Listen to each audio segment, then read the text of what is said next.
Horrifying pictures of a swan struggling to sift its way through rubbish has once again highlighted the problem of pollution in London.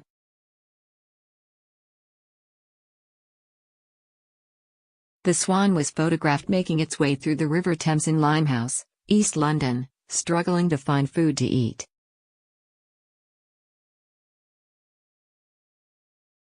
In a scene which resembles a swamp more than a river, the swan can be seen surrounded by black sludge, empty plastic bottles and takeaway cartoons.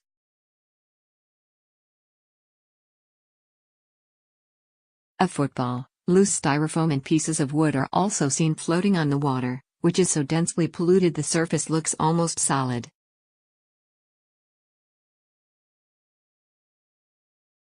Other smaller ducks were pictured trying to wade through the thick layer of rubbish, also trying their best to pick out salvageable scraps of food.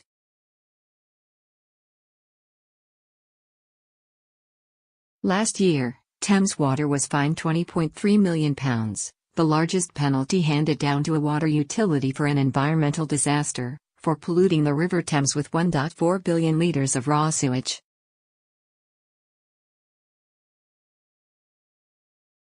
Hundreds of fish and birds died over a 2-year period when out-of-control sewage treatment centres owned by Thames Water sent 1.4 billion litres of untreated water into rivers in the beautiful countryside of Oxfordshire, Buckinghamshire, and Berkshire.